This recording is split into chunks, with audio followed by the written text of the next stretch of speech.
नमस्कार दोस्तों। पिछली क्लास में राष्ट्रीय राजमार्गों पर आवारा पशुओं की सुरक्षा का पायलट प्रोजेक्ट यहाँ तक जो हमने स्टडी कर लिया था और लास्ट में थोड़ी वॉइस प्रॉब्लम हो गई थी, ये डिस हो गया था, तो वो जो है उसको कंटिन्यू अपन कर लेते हैं। ठीक है, तो राष्ट्रीय राजमार्गों पर के अलर्ट देंगे, फ्लैश अलर्ट यानी मैसेज के थ्रू अलर्ट या जो है वॉइस अलर्ट, दो तरीके से अलर्ट देंगे 10 किलोमीटर पहले से ही, है ना। जैसे कोई भी अपन इस हाईवे पे चल रहे हैं मान लो, और यहाँ पे आवारा पशु, ऐसा फिक्स एरिया तो रहते हैं ना जहाँ पे आवारा पशु बहुत ज्यादा रहते हैं, तो उसका 10 किलोमीटर पहले ही क्या होगा, अलर्ट होगा। अपने को ध्यान में क्या रखना है कि इसका जो पायलट प्रोजेक्ट चला है वो राजस्थान से रिलेटेड है या नहीं है, मतलब कि तो राजस्थान से रिलेटेड है, क्योंकि राजस्थान के दो नेशनल हाईवे, कितने, दो नेशनल हाईवे, एक तो जयपुर आगरा और जयपुर रेवाड़ी वाला, तो दोनों के नाम हमको याद रखने हैं। ये न्यूज हमने पीछे डिस्कस कर ली थी।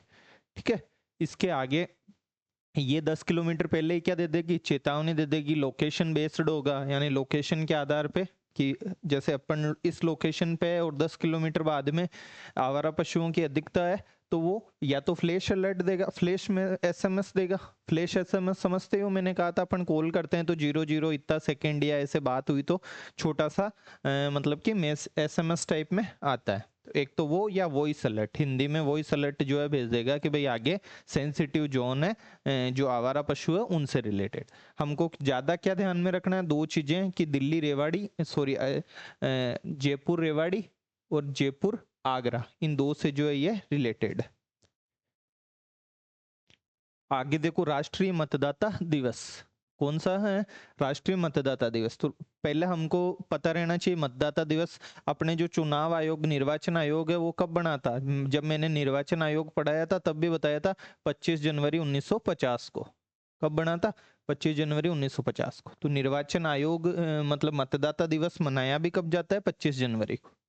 कब मनाया जाता है, 25 जनवरी को। देखो 25 जनवरी को मनाया गया। कौन सा संस्करण था, 16वां संस्करण था। कौन मनाएगा भाई, मतदाता दिवस है तो निर्वाचन आयोग मनाएगा। इसमें कुछ भी समझने की इतनी ज्यादा है नहीं। हमको क्या ध्यान रखना कि इस बार मतदाता दिवस मनाया तो उसकी थीम क्या थी, उसकी थीम क्या थी। तो इसकी थीम देखो, भारत का मतलब मेरा भारत मेरा वोट, मेरा भारत मेरा वोट, और इसके केंद्र में कौन है, नागरिक है। लिखा हुआ होगा इसमें, भारतीय लोकतंत्र के केंद्र में नागरिक। तो ये थीम हमको ध्यान में रखना है, मेरा भारत यानी इंडिया से रिलेटेड, और वोट भी किसका, मेरा। और जो लोकतंत्र है इंडिया की, जो डेमोक्रेसी, उसके केंद्र में सिटीजन है, मतलब सिटीजन यानी नागरिक जो उसके केंद्र में है। ये चीज हमको ध्यान रखनी है। मुख्य अतिथि कौन थी, राष्ट्रपति द्रौपदी मुर्मू। इस कार्यक्रम में निर्वाचन आयोग द्वारा दो इनिशिएटिव्स लिए गए। इन इनिशिएटिव्स के नाम भी हमको जो है क्या रखने हैं, ध्यान में रखने हैं।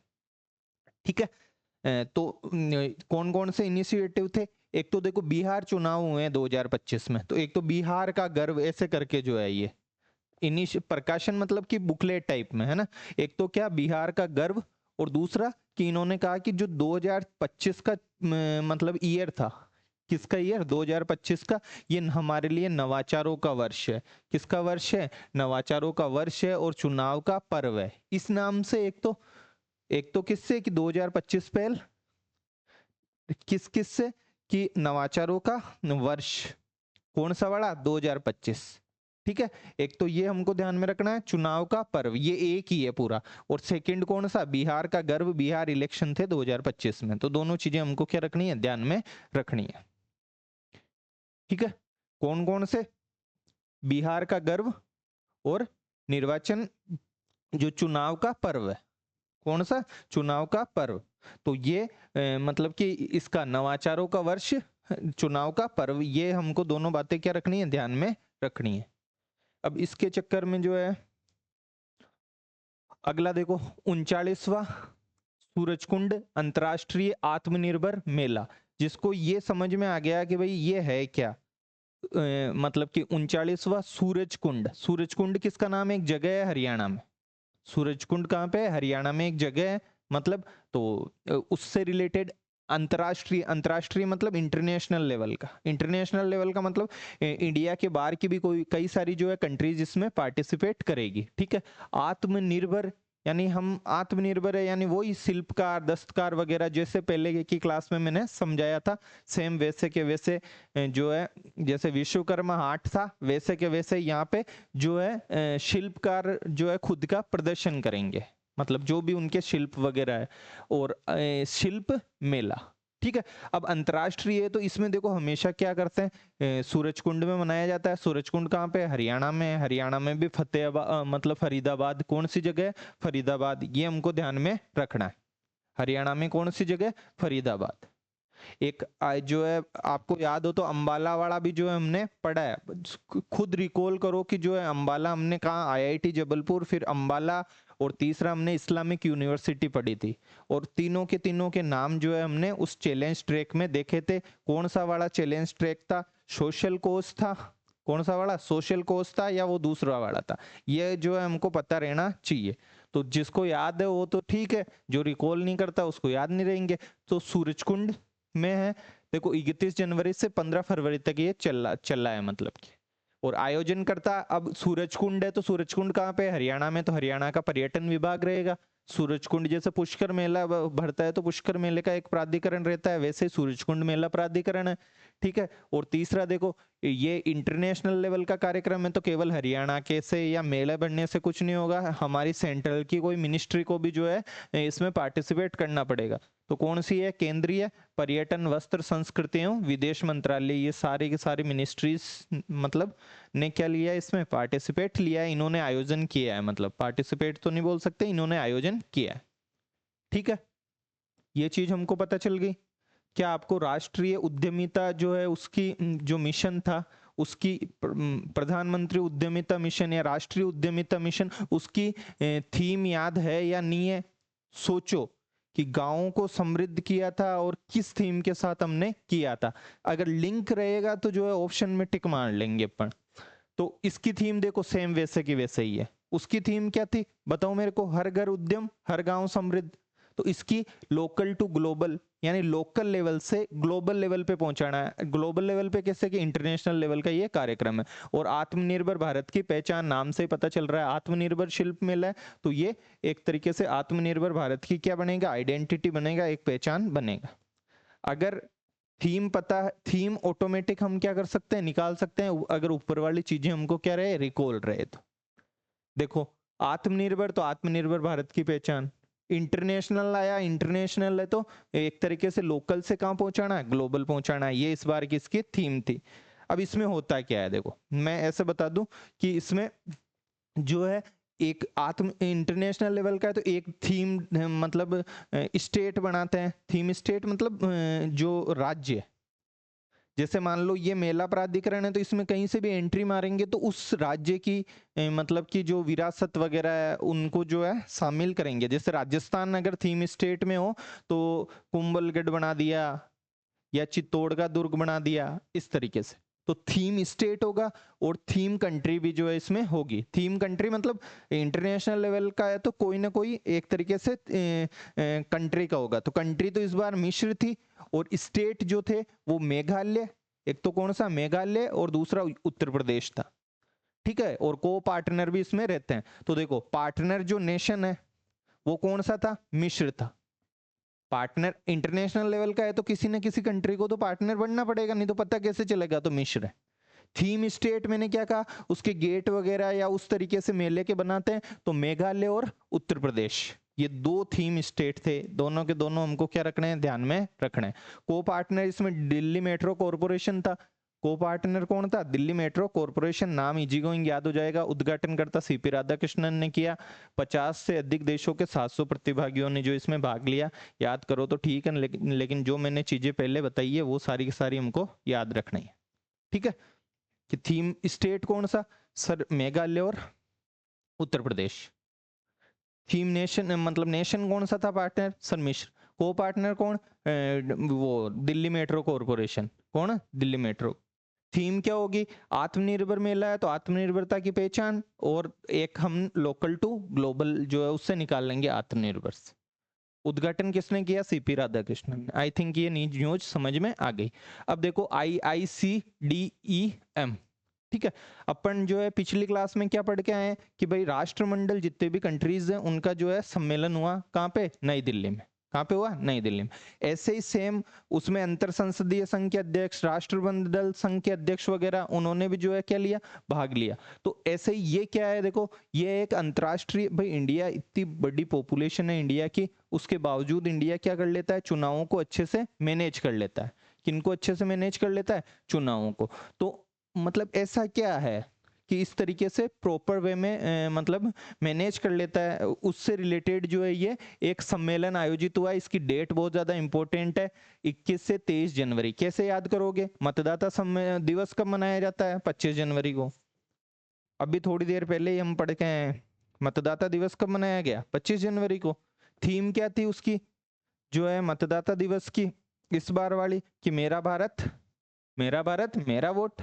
और जो लोकतंत्र है उसके केंद्र में कौन रहेगा, नागरिक रहेगा। ये थीम थी। तो 25 जनवरी से पहले ही मनाएंगे। ये जीके का क्वेश्चन है हमारे, अलग से जो है पॉलिटी में भी आता है कि निर्वाचन आयोग, तो ये याद रहना चाहिए। ठीक है।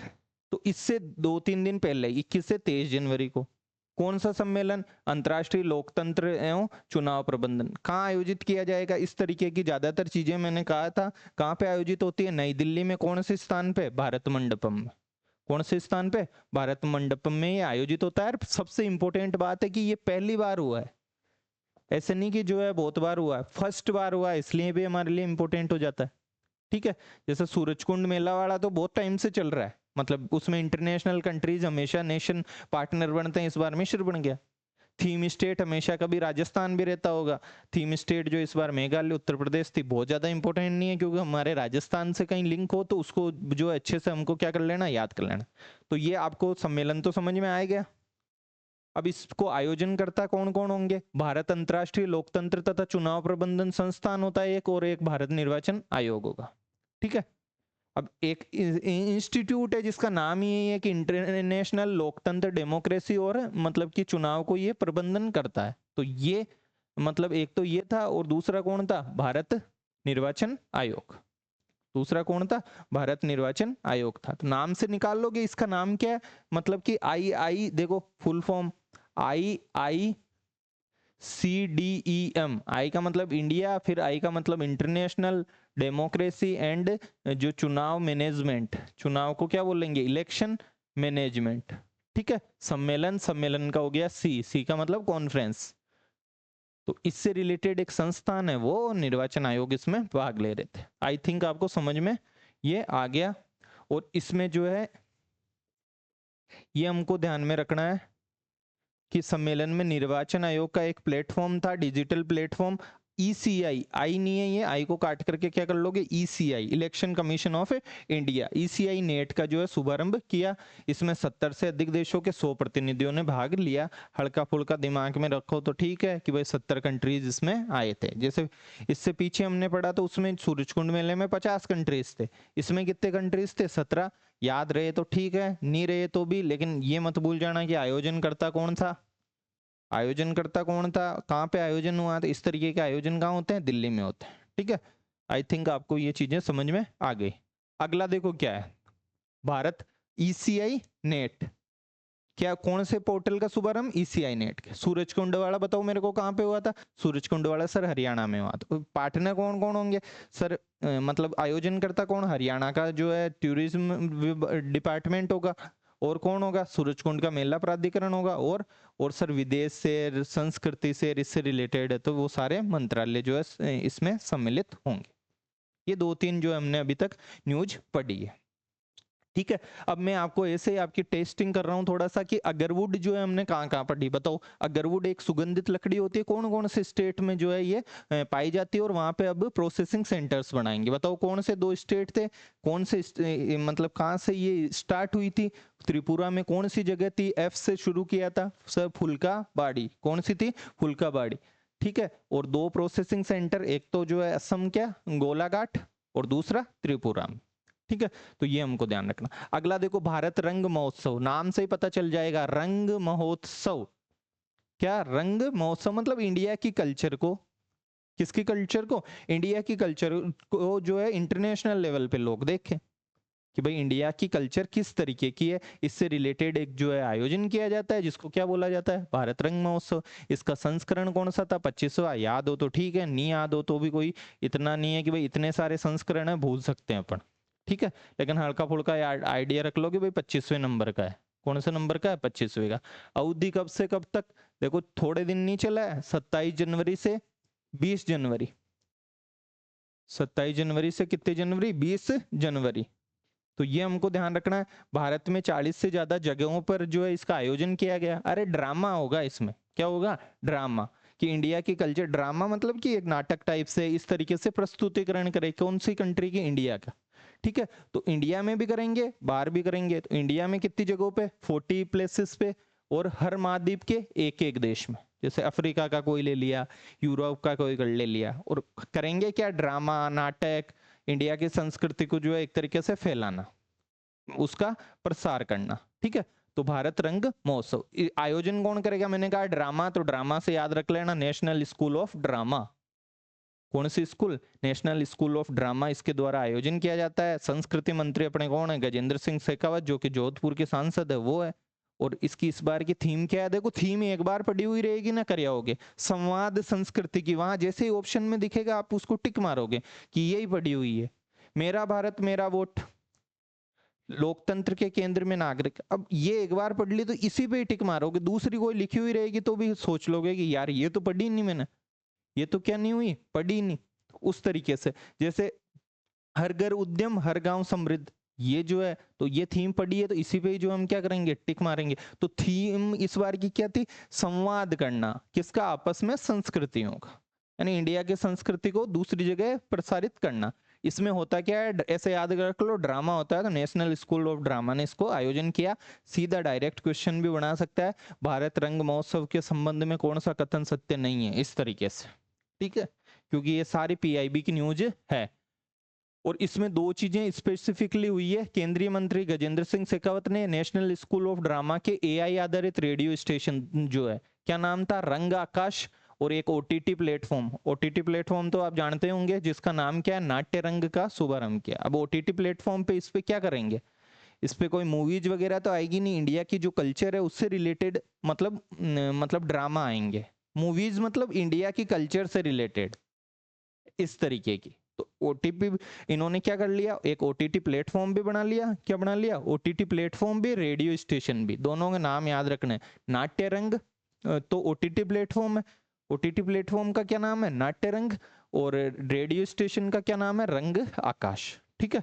अब इंटरनेशनल लेवल पे ये जाएंगे। इस मौसम में 277 भारतीय, 12 अंतर्राष्ट्रीय प्रोडक्शन शामिल है। मतलब कि प्रोडक्शन मतलब इस तरीके, इतनी सारी गतिविधियां इसमें होगी, जिन्हें 288 भारतीय एवं विदेशी भाषाओं में प्रस्तुत किया गया।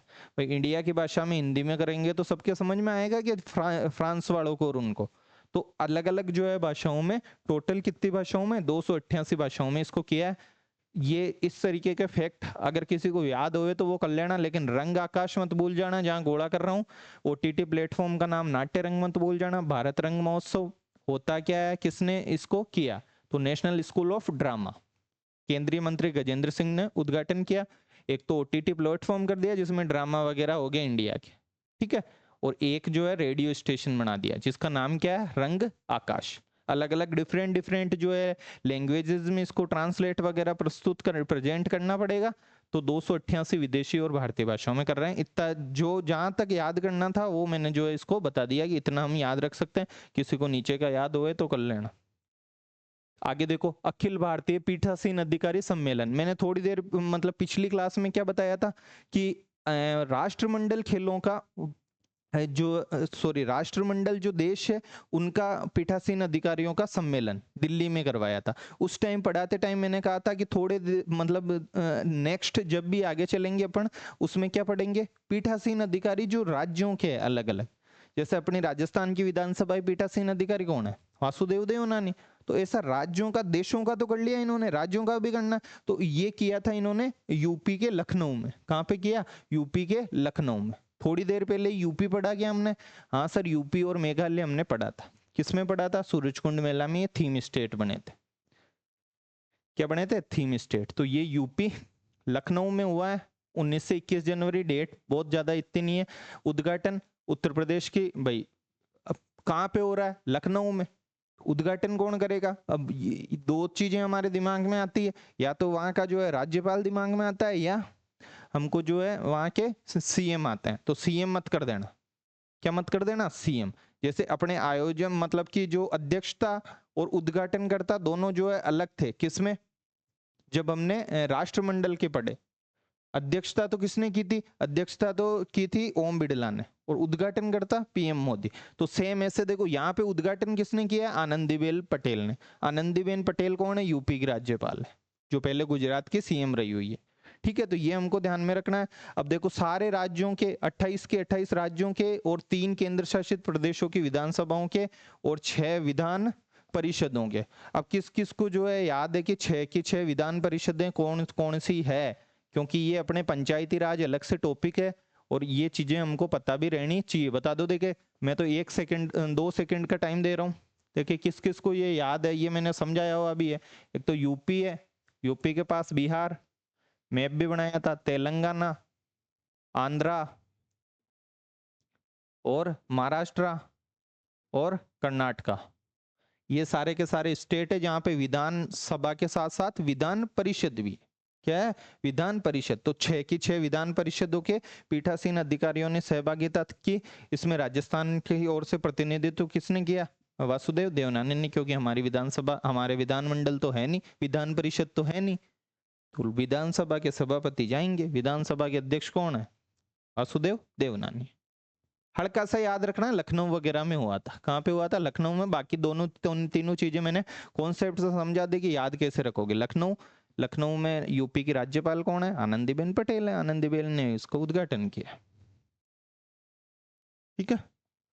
स्टार्टअप इंडिया अलग से स्टार्टअप राजस्थान के संदर्भ में लिखा हुआ है। डायरेक्ट क्वेश्चन जो है यहाँ से क्या कर सकता है? वो पटक सकता है। किससे रिलेटेड? स्टार्टअप से रिलेटेड।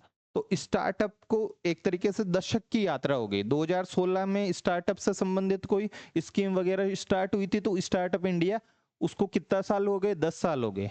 कितने साल हो गए? 10 साल। तो 10 साल के उपलक्ष्य में एक कार्यक्रम जो है इस मतलब आयोजित किया गया, जिसका नाम क्या था? स्टार्टअप इंडिया दशक कार्यक्रम। क्या नाम है? स्टार्टअप इंडिया दशक कार्यक्रम। दशक का मतलब 10 साल के उपलक्ष्य में।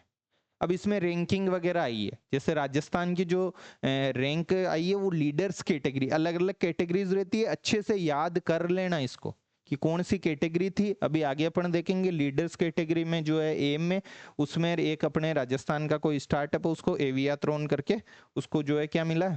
पुरस्कार भी मिला। मुख्य अतिथि कौन है? प्रधानमंत्री नरेंद्र मोदी। बहुत ज्यादा याद रखने की कोई मतलब जरूरत नहीं है, लेकिन हमको राजस्थान की रैंक जरूर याद रहनी चाहिए। इस अवसर पर राष्ट्रीय स्टार्टअप पुरस्कार 5.0, राज्य स्तरीय स्टार्टअप रैंकिंग 5.0 के या 0 के परिणाम जो है क्या किए गए? जारी किए गए। अब वो परिणामों में राजस्थान का जो परिणाम है वो हमको ध्यान में रखना है। बाकी कुछ भी इसमें इतना ज्यादा इंपॉर्टेंट नहीं लग रहा मेरे को। मैंने क्या कहा था? ये अच्छे से जो है माइंड में फीड कर लेना भाई। कौन सी कैटेगरी थी? Leaders category. सीधा सीधा भी जो है अलग अलग नाम देंगे आपको, चैंपियन कैटेगरी, लीडर्स कैटेगरी या ऐसे। तो लीडर्स कैटेगरी थी कौन सी श्रेणी में? उसकी श्रेणी ए में उसको पुरस्कार मिला। किसको?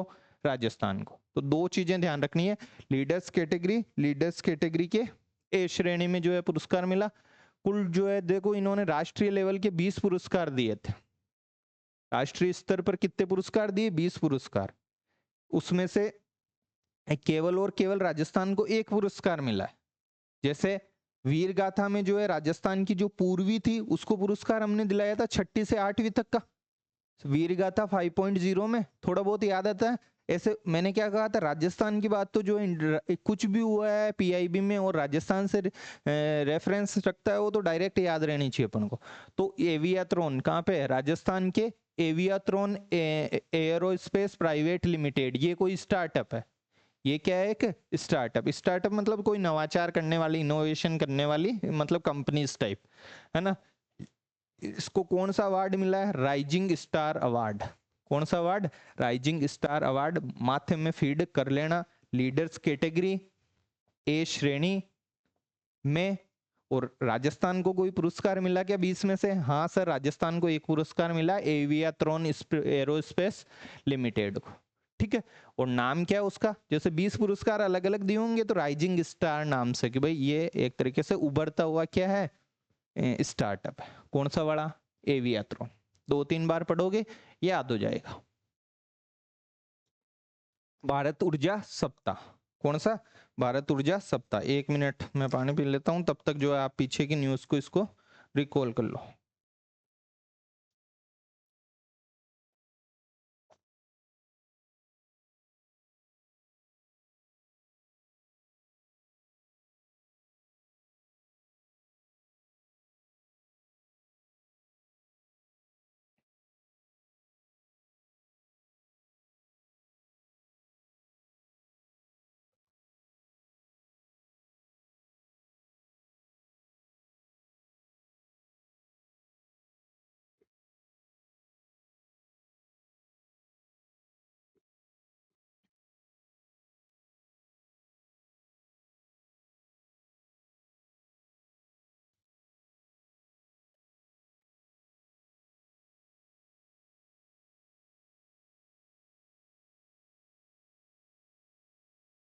ठीक है, तो ये समझ में आ गया आपको।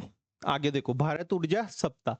ऊर्जा सप्ताह मतलब अपनी की जो एनर्जी से रिलेटेड चीजें हैं, जैसे अभी पूरा का पूरा क्राइसिस क्या चल रहा है, ईरान वाला, ये एनर्जी का क्राइसिस, तो इससे रिलेटेड जो है ये क्या करते हैं, मतलब कि एक सम्मेलन टाइप में करते हैं, क्योंकि एनर्जी का बहुत ज्यादा हमारी लाइफ में मतलब कि रोल है। तो 27 से 30 जनवरी को चौथा इसका संस्करण, संस्करण भी याद रखना, क्योंकि ये बहुत ज्यादा हाईलाइटेड था पीआईबी में। डेट तो इसकी याद रहनी चाहिए, 27 से 30 जनवरी तक। कहाँ पे आयोजित हुआ ये भी याद रहना चाहिए। कहाँ पे आयोजित हुआ, गोवा में। कहाँ पे आयोजित हुआ, गोवा में जो है ये आयोजित हुआ, तो ये हमको ध्यान में रखना। आयोजनकर्ता कौन था इसका, भाई ऊर्जा से रिलेटेड है तो पेट्रोलियम और प्राकृतिक गैस मंत्रालय था। बताओ मेरे को, पृथ्वी विज्ञान मंत्रालय कहाँ था, पृथ्वी विज्ञान मंत्रालय जो है क्या कहाँ था। सर आपने ओपन शिप बताया था हमको, मछलियों से संबंधित, अंडमान निकोबार के श्री विजयपुरम साइट में, वहां पे जो है क्या था, पृथ्वी विज्ञान मंत्रालय था। कौन था, पृथ्वी विज्ञान मंत्रालय था। तो ये हमको ध्यान में रखना है। यहाँ पे कौन सा है, ये सोचने की जरूरत ही नहीं है, ऐसे ही जो है डायरेक्ट ही कर दोगे, ये ऊर्जा से रिलेटेड है। तो गोवा में आयोजित हुआ था। कहाँ पे आयोजित हुआ था, गोवा में। इसकी थीम बहुत ज्यादा इंपॉर्टेंट है, एनर्जाइंग, मतलब एनर्जाइजिंग, यानी एनर्जाइज करना, मतलब कि एनर्जी करना किसको, ग्रोथ को, यानी ग्रोथ को बढ़ाना, है ना, उसको बूस्ट करना। ग्रोथ को क्या करना, बूस्ट करना। इकोनॉमिक्स को सिक्योर करना, क्या करना, सिक्योर करना। और तीसरा इसमें आएगा एनरिचिंग है, ये क्या है, एनरिचिंग, एनरिच करना। किसी भी चीज को एनरिच करते हैं ना, तो एनरिच करना किसको, लाइफ को। तो ये हमको ध्यान रखना है। इसके उद्घाटनकर्ता कौन थे, नरेंद्र मोदी थे। तो इसमें कौन कौन सी चीजें जो है मैंने बताई है, एक तो ग्रोथ से रिलेटेड, किससे रिलेटेड, ग्रोथ से रिलेटेड। दूसरी कि ग्रोथ को एनर्जाइज करना, बूस्ट करना। इकोनॉमिक्स को सिक्योर करना, अभी पूरी इकोनॉमीज की, वर्ल्ड इकोनॉमीज की क्या हो रही है, बैंड बजी हुई है कहीं पे। तो जैसे यूएस में जो है 23% पेट्रोल डीजल के जो है दाम बढ़े हैं, ऐसे कुछ शायद। इसमें नाइजीरिया में 38% के आसपास बढ़े। इकोनॉमीज को क्या करना है, एक तरीके से सिक्योर करना, ग्रोथ को बूस्ट करना, जो भी हमारी ग्रोथ है। और लाइफ को क्या करना, एनरिच करना। क्या करना, एनरिच करना। एक बार थीम पड़ी हुई रहेगी तो कर दोगे। 2-3 कीवर्ड याद रख लो इसके, कि भाई इसकी कीवर्ड क्या थे, ग्रोथ था, डेवलपमेंट था, और सॉरी ग्रोथ था, इकोनॉमिक्स था, और लाइफ थी। ग्रोथ, इकोनॉमिक्स और लाइफ, ये चीजें हमको जो है ध्यान में रखनी है। इस दौरान हरदीप सिंह पुरी जो कि केंद्रीय मतलब ये उसके मंत्री है, इन्होंने क्या कहा किया, हाइड्रोजन प्रौद्योगिकियों तथा नवोन्मेषी समाधानों का प्रदर्शन करने वाले हाइड्रोजन जोन का उद्घाटन किया। इंपोर्टेंट है। हाइड्रोजन जोन मतलब जो हाइड्रोजन क्या होती है, H2+O2, जैसे जल है उसका जो है इलेक्ट्रोलाइसिस करके जो है हाइड्रोजन गैस ये उत्पन्न करते हैं, है ना। तो उससे उसको जो है किस रूप में यूज करना, हाइड्रोजन को एनर्जी के रूप में, किसके, ग्रीन हाइड्रोजन जैसे बहुत कॉन्सेप्ट चल रहा है। तो उससे रिलेटेड हाइड्रोजन का यूज करते हुए जो भी टेक्नोलॉजीज है, उसके लिए इन्होंने एक जोन का उद्घाटन किया जिसका नाम क्या है, हाइड्रोजन जोन। कौन सा जोन? Hydrogen zone. और आगे वाली लाइनें बहुत ज्यादा इंपॉर्टेंट है, क्योंकि नाम भी डायरेक्ट पुटअप कर सकता है, क्योंकि अभी बहुत ज्यादा जैसे कतर के अल थानी वगैरह इस तरीके के जो है नाम चल रहे हैं, तो इनके नाम हमको पता रखने हैं। भारत तथा कनाडा ने ऊर्जा सहयोग के संयुक्त ज्वाइंट स्टेटमेंट पर जो है क्या किए? हस्ताक्षर किए। इस ऊर्जा सप्ताह में जो यूएई है, कौन है? यूएई, संयुक्त अरब अमीरात, उसके उद्योग मंत्री कौन? सुल्तान अहमद अल जाबेर। तो जाबेर जाबेर याद रख लो, बाकी तो सुल्तान तो वैसे इनके लगता ही है। अहमद अल जाबेर, जाबेर से जो है पकड़ लोगे। तो ये भी जो है इन्होंने भाग लिया। और एनर्जी का पूरा रोल ही देख लो, अभी जो हॉर्मुज स्ट्रेट वगैरह है वहीं से रिलेटेड है ना। जैसे ये हॉर्मुज ऐसे है, ये मतलब इस तरीके से। ऊपर तो इसके पड़ता है कौन? ईरान। अपन सारे इनके जितने भी ये मतलब कहीं का राष्ट्रपति है या कहीं का सुल्तान है, इनके नाम अपन याद रखेंगे। ये ऐसे ईरान पड़ता है, इधर यूएई है, इधर कौन है? यूएई। और यहाँ थोड़ा सा यूएई, और ऐसे भी यूएई है। यहाँ पे थोड़ा सा जो पार्ट है वो किसका है? ओमान का है। कौन से कंट्री का? ओमान का। फिर नीचे भी कौन है? ओमान। तो ये हॉर्मुज स्ट्रेट किस किस के बीच में है? डायरेक्ट आपके अपने इंटरनेशनल जो है करंट दिया हुआ है, तो ये भी पूछ सकते हैं। पहली बात तो स्ट्रेट का डायरेक्ट नाम ही पूछ ले चर्चा में, तो हॉर्मुज स्ट्रेट। सकड़ा जो है गलियारा है, और ऊपर इसके ईरान है, नीचे ओमान है। कौन है? ओमान। इसके इधर कौन है? यूएई है। यहाँ पे थोड़ा आगे जाएंगे तो कतर है। कौन है? कतर। फिर बहरीन है। फिर कौन सी कंट्री है? बहरीन। फिर ऊपर जो है कौन है? ये कुवैत है। कौन है? कुवैत।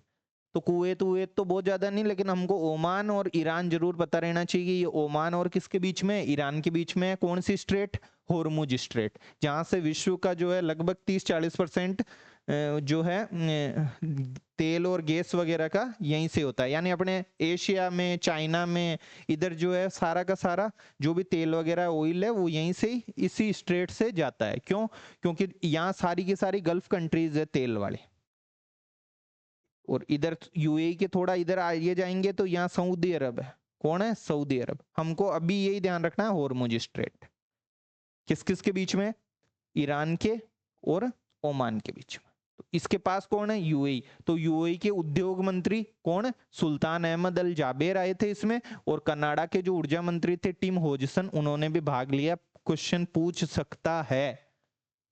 होजसन भी नाम याद रखना है। अगर आपको ऐसे होजसन की जगह होमसन बोलते रहो, कोई इतनी दिक्कत वाली बात नहीं है, ऑप्शन से कर दोगे, वहां लिखना तो है नहीं।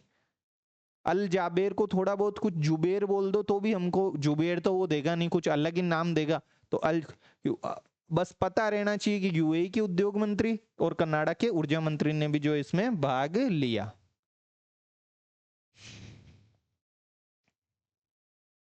आगे देखो, IFS, international finance service. International किससे रिलेटेड? फाइनेंस से रिलेटेड, यानी बीमा से रिलेटेड। आगे देखो, insurance regulatory and development authority of India, यानी इंश्योरेंस को जो मतलब रेगुलेट करती है वो संस्थान, उसका नाम क्या है? इरडाई।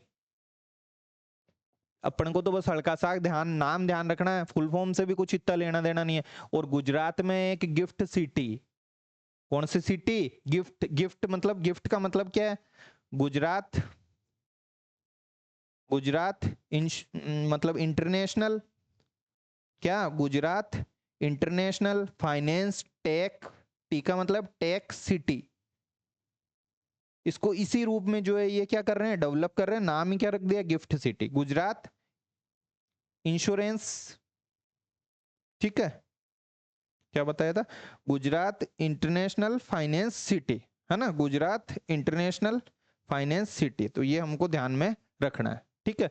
तो यहाँ पे एक सम्मेलन हुआ, किससे रिलेटेड? बीमा से रिलेटेड। बीमा से रिलेटेड सम्मेलन हुआ तो किस किस को जो है मतलब कि मेडिक्लेम पॉलिसी की पूरी के पूरी चीजें जो है पता है। कितने तो उसमें सदस्य होते हैं, दिमाग में आना चाहिए डायरेक्ट। कितने दिन पहले का कवर करता है, कितने दिन बाद का कवर करता है, कितना प्रीमियम है, 70-30 पे क्या है, 50-50 पे कितने % जो है प्रीमियम में छूट है, ठीक है। ये हमको जो है पता रहना चाहिए। इसके अलावा जो है उसमें और क्या था कि प्रीमियम कोई क्लेम नहीं करता है तो हर साल कितने कितने 10% बढ़ते जाते हैं, पता रहना चाहिए। मैं इसलिए नहीं बोल रहा हूँ कि आपको भी जो है चेकअप होता रहे कि वो चीजें क्या है, याद है या नहीं है।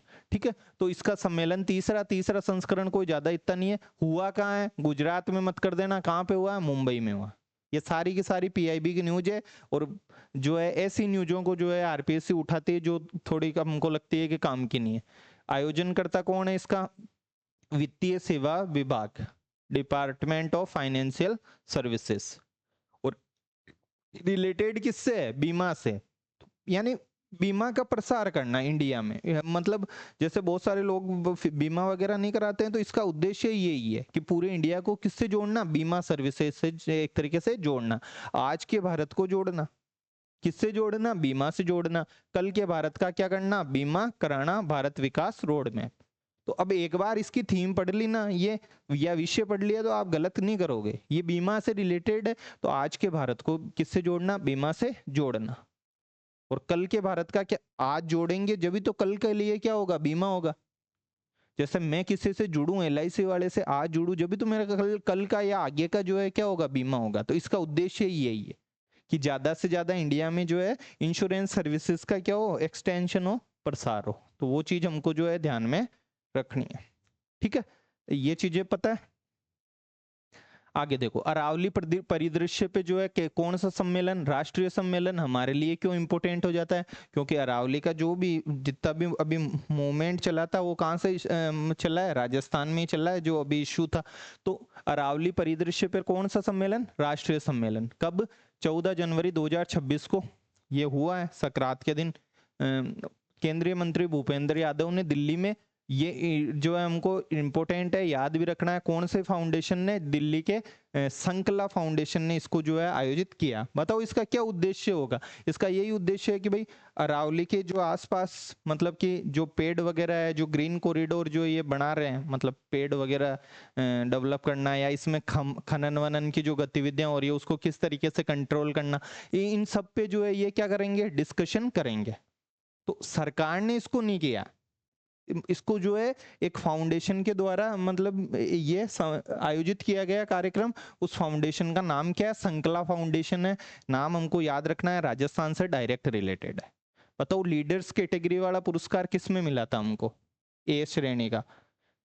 लीडर्स में राजस्थान, मतलब एक कैटेगरी में आया मैं लीडर्स की श्रेणी में था, कौन से में, स्टार्टअप में। एक जो है स्टार्टअप था, उसको राइजिंग स्टार जो है करके मिला पुरस्कार। वो कौन सा स्टार्टअप था, बता दो जल्दी से, एवियाथ्रॉन। कौन सा था, एवियाथ्रॉन। तो वो हमको ध्यान में रखना है। संकला फाउंडेशन द्वारा आयोजित ये सम्मेलन है, पारिस्थितिकी जो पुनर्स्थापन पर राष्ट्रीय सम्मेलन का उद्घाटन किया। इसकी थीम क्या थी, जो अरावली ग्रीन वॉल है उसको क्या करना है, एक तरीके से स्ट्रेंथन यानी उसको स्ट्रेंथ प्रदान करना, मजबूत करना। किसको, अरावली की ग्रीन वॉल को। यानी अरावली के जो आसपास में ग्रीन कॉरिडोर ये बना रहे हैं, अरावली के आसपास में जो ग्रीन कॉरिडोर बना रहे हैं उसको क्या करना, एक तरीके से स्ट्रेंथ करना। एक बार समझोगे, हमको लिखना नहीं है, बस पता रहना चाहिए इस तरीके की थीम है, ग्रीन वॉल को स्ट्रेंथ करने से संबंधित। ठीक है, तो ये हमको ध्यान रखना है। अब मेरे को देखिए कौन बता सकता है कि 50,000 और 50 लाख मैंने कहाँ बताया था, कौन सी जो है ऐसी स्कीम थी जिसमें 50,000 और 50 लाख को जो है मैंने बताया था। और 50 लाख मैंने बताए थे डे एनआरएलएम के थ्रू, और सॉरी 50 लाख तो डे एनआरएलएम के थ्रू बताए थे, और 50,000 जो है किसके, जो कम्युनिटी की, मतलब कि एक तरीके से ये संसाधन है, कम्युनिटी के जो है संसाधन, यानी जो हेल्थ वर्कर है या आंगनबाड़ी वाले हैं उनके थ्रू। कौन सा वो मिशन था, राष्ट्रीय उद्यमिता मिशन। कौन सा, राष्ट्रीय उद्यमिता मिशन। कौशल रथ कहाँ से शुरू हुआ था, बताओ मेरे को। देखिए कौन कौन पीछे के क्लास को रिकॉल करता है। कौशल रथ राजस्थान के कौन सी जगह से, सर सीकर से। कहाँ से, सीकर से। ग्रामीण महिला संस्थान था वहां पे, वहां से जयंत चौधरी ने इसका उद्घाटन किया। इस अवसर पर संकला फाउंडेशन की, मतलब एक रिपोर्ट है, इकोनॉमी, मतलब इसको इकोसिस्टम को restoration of the Aravalli landscape नाम से इस रिपोर्ट का भी जो है क्या किया गया, मतलब कि विमोचन किया गया कि जो अरावली का भूदृश्य है उसको मैं किस तरीके से मतलब इकोनॉमिक यानी पारिस्थितिकी तंत्र को रिस्टोर किया जा सकता है। इससे रिलेटेड क्या थी थीम, ये मतलब कि रिपोर्ट थी। रिपोर्ट अलग है, थीम अलग है। थीम कौन सी है, अरावली ग्रीन वॉल वाले, कि उसको अरावली ग्रीन वॉल को क्या करना, स्ट्रेंथ प्रदान करना, उसको मजबूत करना। क्या करना, मजबूत करना। तो ये चीजें हमको जो है पता रहनी चाहिए। कौन सा फाउंडेशन बताया मैंने, संकला फाउंडेशन। कौन सा फाउंडेशन बताया, संकला फाउंडेशन। तो ये भी हमको पता रहना चाहिए। आगे देखो, CISF वंदे भारत तटीय साइक्लोथॉन। इसमें क्या करेंगे, साइक्लोथॉन यानी साइकिल चलाएंगे। क्या चलाएंगे, साइकिल चलाएंगे। वंदे भारत यानी वंदे भारत का मतलब एक तरीके से पूरे इंडिया को जोड़ना। तो ये साइकिल चलाना शुरू करेंगे इधर से, मतलब कि स्टार्ट तो कहां से किया इसको, दिल्ली से, और खत्म करेंगे कोच्चि से। कोच्चि में कहां से खत्म करेंगे, ये इधर कोच्चि पड़ता है तो कोच्चि में जो है ये खत्म करेंगे। क्या नाम है इसका, CISF भारत वंदे मातरम तटीय साइक्लोथॉन। ठीक है, नित्यानंद राय जो है हमारे मिनिस्टर है, उनके द्वारा इसका शुभारंभ किया गया था, साइकिल चला करके। भाई एक तरीके से CISF क्या है, अपने सिक्योरिटी फोर्स है, इंडस्ट्रियल सेंटर की जो इंडस्ट्रियल सिक्योरिटी फोर्स है उसको क्या बोलते हैं, CISF बोलते हैं। तो उसने आयोजित किया। उद्देश्य क्या होगा भाई, भारत को एक तरीके से एकता उसका, और चलाएंगे क्या, साइकिल। 6500 किलोमीटर लगभग जो इन्होंने साइकिल चलाई है, ये ध्यान रख लेना। 25 दिन की अवधि में तक जो है ये चला है साइक्लोथॉन। कितने दिन तक, 25 दिन तक जो है ये चला है तटीय क्षेत्रों। और चलाएंगे कहाँ, तटीय क्षेत्रों में। कौन से क्षेत्रों में, तटीय क्षेत्र में। समुदायों को मजबूत करना, सशक्त बनाना, ये सारी चीजें। अभियान की शुरुआत CISF की 2 साइकिलिंग टीमों ने एक साथ बकखाली, बकखाली पड़ता है बंगाल में, कहां पे, बंगाल में। तो एक तो इधर से शुरू कर दिया बक्काली से, और एक इधर लखपत गुजरात से जो इसको स्टार्ट करके और मतलब कि खत्म कहाँ किया, कोच्चि में। और उद्घाटन बैठे बैठे नित्यानंद राय जी जो है यहीं से कर रहे थे, दिल्ली से। दिल्ली से तो उद्घाटन कर दिया। साइकिलें चली, तटीय क्षेत्रों में चलेगी। क्यों, क्योंकि तटीय क्षेत्रों को सशक्त बनाना, इस तरीके की चीजें, जिम्मेदार नागरिक बनाना, यानी ह्यूमन कैपिटल एक तरीके से डेवलप करना, है ना। तो यहाँ से एक तो जो है लखपत से चली, कहां से चली, लखपत से। और एक बकखाली, कौन सी जगह है, बकखाली। एक तो लखपत और दूसरी कौन सी है, बक्काली। वहां से जो है ये स्टार्ट हुई है। इस तरीके से 6500 किलोमीटर की यात्रा है, 25 दिन तक चली है। छोटी मोटी बात नहीं है, दोनों चीजें पता रखनी है। क्योंकि 6500 किलोमीटर कम नहीं होते हैं भैया, 6000 किलोमीटर। और 25 दिन में इन्होंने इसको किया है। 9 राज्यों से होते हुए ये गुजरी है। ये आपस में जितने भी तटीय राज्य हैं वहां से निकली है ये साइक्लोथॉन। और 2 इसमें जो है क्या आ गए, केंद्र शासित प्रदेश आ गए। ये वाले आगे होंगे, इधर वाले, इधर वाले, ये पुदुचेरी आ गया होगा एक, है ना। तो ये हमको ध्यान में रखना है। बकखाली और लखपत गुजरात से साइकिल्स इन्होंने स्टार्ट की। CISF का ये कार्यक्रम था, इसलिए इसका नाम ही क्या है, CISF वंदे मातरम जो है साइक्लोथॉन। साइक्लोथॉन क्यों यूज लिया, साइकिल चलाई। कहां कहां से, एक तो लखपत से और एक बक्काली से। ठीक है, बाकी क्या है, तटीय क्षेत्रों के लोगों को एक तरीके से मजबूत मजबूत बनाना, इस तरीके का इसका उद्देश्य था। आगे देखो, सिप्फी। क्या नाम है, सिप्फी हड़का साग। ध्यान रख लो, ये एक फाउंडेशन है, Ismail foundation, Ismail international foundation, जो बच्चों से रिलेटेड काम करता है। तो उसने एक फिल्म फेस्टिवल टाइप वो आयोजित करता रहता है बच्चों के लिए। कौन सा फाउंडेशन, नाम से जो है निकाल लोगे, सिप्फी, smile India. Smile India foundation है, अलग अलग NGO टाइप होते हैं, ऐसे ये फाउंडेशन है जो फिल्म फेस्टिवल वगैरह का ऐसा काम करता है। तो इसलिए इसके द्वारा आयोजित कार्यक्रम का नाम ही क्या रख दिया, सिप्फी रख दिया। इसका संस्करण कौन सा था, 12वां। इतना हमको याद होवे, किसी को तो कर लेना, जिसको नहीं होवे तो कोई दिक्कत वाली बात नहीं। ठीक है, कब आयोजन हुआ ये, 28 जनवरी से 3 फरवरी तक नई दिल्ली में। कहाँ पे आयोजित हुआ, नई दिल्ली में। देखो, ये मान लो इसने पूछ भी लिया ना 12वां, या कहीं पे ही जो है सूरजकुंड मेले का पूछ लिया, तो वो इतना जो है करना बहुत मुश्किल है। मैंने तो इसलिए लिखा है कि भाई कोई स्टूडेंट पिछली बार जैसे बोला कि सर थोड़ा सा और लिखते, क्या पता हम याद कर लेते, तो मैंने लिख दिया भाई। क्या कर दिया, लिख दिया। किसी को याद हो तो, बाकी मैं साथ का साथ बताता भी जा रहा हूँ कि इतना याद होता नहीं है, किसी को बहुत ज्यादा होता है तो बात अच्छी बात है। बाकी यहाँ से क्वेश्चन डायरेक्ट निकल सकता है, आरपीएससी हो सकती है 12वां संस्करण को पूछ ले, लेकिन करना मुश्किल है क्योंकि इतने सारे कार्यक्रम होते हैं, इतने सारे कार्यक्रम को याद करना, प्रोग्राम्स को, बहुत टफ है। संस्करण को तो याद करना। दिव्यांगजन सशक्तिकरण, सशक्तिकरण में बड़ा आता है, ध्यान रख लेना। विभाग एवं भारत में यूरोपीय यूनियन संघ का जो है प्रतिनिधिमंडल इन्होंने आयोजित किया था इसको, ये भी पार्टनर थे। नाम क्या है? सिफी। क्यों? स्माइल इंडिया फाउंडेशन है एक। काम क्या करता है? फिल्म फेस्टिवल से जो है रिलेटेड ये काम करता है। किससे रिलेटेड? फिल्म फेस्टिवल से रिलेटेड। आयोजन करता दिव्यांग सशक्तिकरण विभाग और भारत में यूरोपियन यूनियन का जो है प्रतिनिधिमंडल इसमें आयोजन करता था। फोकस देश कौन कौन से हैं? पोलैंड और नीदरलैंड, मतलब उन कंट्रीज पे जो है इसका एक तरीके से फोकस था। इसमें 35 से ज्यादा देशों की 150 से अधिक जो है फिल्में क्या की गई? अरे भाई नाम क्या है इसका? Film festival. और इंटरनेशनल लेवल का, किस लेवल का? इंटरनेशनल लेवल का। तो भाई एक कंट्री का तो होगा नहीं, बहुत सारी कंट्रीज का होंगे, तो 150 मतलब 35 से ज्यादा कंट्रीज के जो है इसमें किया। जैसे सूरजकुंड अंतरराष्ट्रीय मेला था, इंटरनेशनल लेवल का मिला, तो 50 कंट्रीज भाग ले रहे हैं, भले ही मिस्र को जो है माला पहना दे तो बात अलग है। ऐसे ही ये भी इंटरनेशनल लेवल का कार्यक्रम है, तो इसमें जो है कितने 35 से ज्यादा देश भाग ले रहे हैं। तो ये हमको हल्का सा ध्यान रखना है। किसने? एक तो दिव्यांग वाला विभाग और एक यूरोपियन यूनियन। अब आप किसी के दिमाग में आएगा यूरोपियन यूनियन, ईयू क्यों आ रहा है? क्यों? इंटरनेशनल लेवल का कार्यक्रम। और फोकस किस पे? ईयू कंट्रीज पे ही है। ईयू कंट्रीज यानी यूरोपियन यूनियन के, ब्रिटेन नहीं है इसमें, पोलैंड और नीदरलैंड। तो इसलिए इसमें भाग लेने वालों में जो है आयोजनकर्ता में कौन है? यूरोपियन यूनियन का प्रतिनिधिमंडल है। कौन है? यूरोपियन यूनियन का जो है प्रतिनिधि मंडल है। ये हमको जो है क्या रखना है? ध्यान में रखना। आगे देखो, 9वां अंतरराष्ट्रीय विधि और अर्थशास्त्र सम्मेलन। विधि, विधि किसको बोलते हैं? लॉ को, और इकोनॉमिक्स से रिलेटेड कोई सम्मेलन हुआ है जिसमें इंटरनेशनल जो लॉ वगैरह है उसकी स्टडी करेंगे, इकोनॉमिक्स की स्टडी करेंगे। कौन करेगा? डिपार्टमेंट इस तरीके का। गांधीनगर में हुआ है ये। कहाँ पे हुआ है? गांधीनगर में। तो ये बात हमको जो है ध्यान में रखनी है। इंटरनेशनल वाला जो लॉ और इकोनॉमिक्स का जो सम्मेलन हुआ ये कहाँ पे हुआ? गांधीनगर। गांधीनगर कहाँ पड़ता है? गुजरात में। कैपिटल है गुजरात की।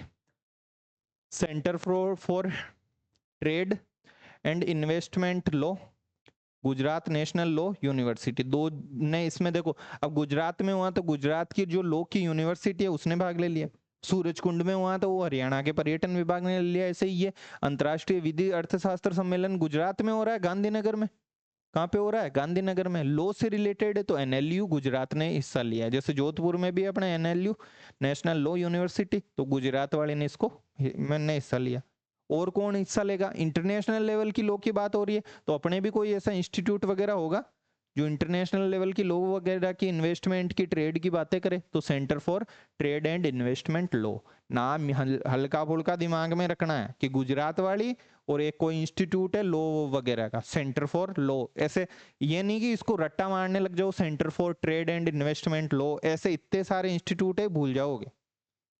हमको हल्का सा का आइडिया रखना है कि इसमें विधि तो लॉ का कोई इंस्टीट्यूट है, सेंटर फॉर जिसका नाम क्या है? ट्रेड एंड इन्वेस्टमेंट, हल्का सा। दूसरा, गुजरात में हुआ तो गुजरात नेशनल लॉ यूनिवर्सिटी थी। राजस्थान वाली तो होगी नहीं। राजस्थान की कौन कौन सी न्यूज पढ़ी अपन ने अभी तक? बताओ इसमें इंडिया वाले में कोई बता सकता है? एक तो पूर्वी वाली बात पढ़ी थी अपन ने, क्या? और एक तो पूर्वी वाली पढ़ी, एक जो है स्टार्टअप के पुरस्कार वाली पढ़ी हमने, लीडर्स कैटेगरी। एवियाथ्रॉन को जो है एरोस्पेस लिमिटेड को क्या मिला? राइजिंग स्टार पुरस्कार मिला। अब इंटरनेशनल लेवल का ये कार्यक्रम है, इसका देखो इस बार का विषय क्या था? शासन, मतलब कि गवर्नेंस एंड समावेशी सार्वजनिक नीति, अनुभवजन्य एवं अनुप्रयुक्त विधि व अर्थशास्त्र। इससे रिलेटेड जो है इसका मतलब कि विषय है कि किस तरीके से जो है पब्लिक पॉलिसीज को मतलब इम्प्लीमेंट करें गवर्नेंस में, है ना? तो ये, और अप्लाइड जो लॉ है और इकोनॉमिक्स। नाम क्या है इस सम्मेलन का? इस सम्मेलन का नाम ही है विधि और अर्थशास्त्र। तो इसका जो है अनुप्रयुक्त, अप्लाइड जो है लॉ, अप्लाइड मतलब केवल किताबों में नहीं, वास्तविक रूप में जो है किस तरीके से इंप्लीमेंट होता है वो, और वो इकोनॉमिक्स। इससे रिलेटेड जो है ये इसका जो है इस बार का क्या था? मतलब कि विषय था। क्या था? विषय था। तो ये हमको ध्यान में रखना है। जर्मनी, इसमें देखो अलग अलग जो है यूनिवर्सिटीज के विद्वानों ने, जर्मनी के, जापान के, दक्षिण कोरिया के, प्रिटोरिया तो वैसे दक्षिण अफ्रीका में पड़ता है, ये कोरिया पता नहीं कैसे लिख दिया, प्रिटोरिया तो है तो दक्षिण अफ्रीका में। तो इन्होंने जो है इसमें क्या लिया, भाग लिया। इन्होंने क्या लिया, भाग लिया। क्या आपको जो है चीजें समझ में आ रही है या नहीं आ रही है, पीछे की और आगे की दोनों की? आगे देखो, न्यूज समझाना मेरा काम है, किस तरीके से उसको याद करना है। बाकी बीच बीच में जहां तक पॉसिबल होता है मैं जो है कहीं पे ही अगरवुड याद करा देता हूँ, कहीं जो है ओपन सी मछली पालन वाला याद करवा देता हूँ, ठीक है। कहीं पे गुंटूर, गुंटूर आंध्र प्रदेश में क्या हुआ था, या आईआईटी जबलपुर को कौन सा पुरस्कार मिला था, इस्लामिक वाली को कौन सा मिला था, अंबाला वाली को कौन सा मिला था, क्या उनके नाम थे, जैसे रिया, फिर सिया, फिर तीन जो है अलग अलग मुस्लिम नेम जो इस्लामिक यूनिवर्सिटी में सोशल कोज के लिए, चैलेंज ट्रैक वाले सोशल कोज के। ऐसे हड़का साग भी आइडिया रखोगे तो कर जाओगे। हड़का साग भी 2 बार भी पढ़ लिया ना अगर इसको, और ज्यादा नोट्स है नहीं, देखो बहुत बड़े बड़े जो है मैंने फॉन्ट में रखा है, तब 37 है। इसको 2 पॉइंट और छोटे किए तो 26-27 पेज ही हुए थे। ये कितने हुए थे, 26-27 पेज। याद करो तो, जो रिवाइज करो तो इजी गोइंग 1 घंटे 1.25 घंटे में जो है ये रिवाइज हो जाते हैं, अगर संस्करण वगैरह और वो बातें याद नहीं करो। बाकी वो तो टफ है, संस्करण वगैरह सारी चीजें याद करना, मेरे को भी याद नहीं हो कि कौन सा संस्करण वगैरह। फेडरेटेड, अगला देखो हैकाथॉन। हैकाथॉन में क्या हो, मैंने क्या कहा था, कोई भी हैकाथॉन का मतलब यही है कि कोई प्रॉब्लम दी जाती है, कोई भी समस्या, और उसका जो है किस तरीके से टेक्निकल मतलब समाधान, टेक्नोलॉजी की सहायता से, किसकी सहायता से, टेक्नोलॉजी की सहायता से उसका समाधान ढूंढा जाता है। उसको जो है क्या बोला जाता है, इस तरीके के आयोजन को हैकाथॉन बोला जाता है। क्या बोला जाता है, हैकाथॉन। तो किससे रिलेटेड हैकाथॉन हुआ है, फेडरेटेड इंटेलिजेंस। इट मींस कोई टेक्नोलॉजी की तो बात इसमें होगी। फेडरेटेड इंटेलिजेंस क्या होती है, जैसो देखो कोई मान लो अपना, ये किससे रिलेटेड है, पहली बात तो ये रिलेटेड है मेडिकल से।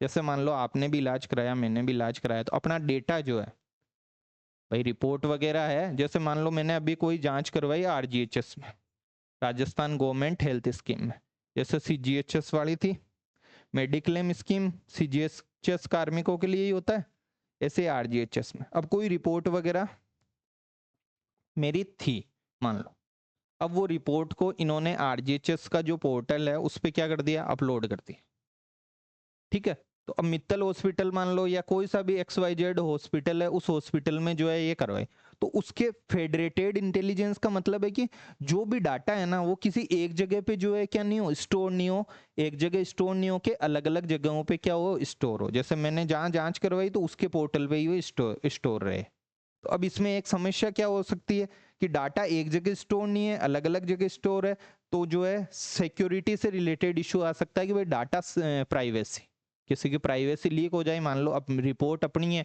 तो अपने पास ही रहनी चाहिए, और वो जो है लीक हो जाए, क्या हो जाए, लीक हो जाए, तो इस तरीके से गोपनीयता का इश्यू हो जाता है। किसका, गोपनीयता का। तो इससे रिलेटेड जो है इन्होंने हैकाथॉन किया है।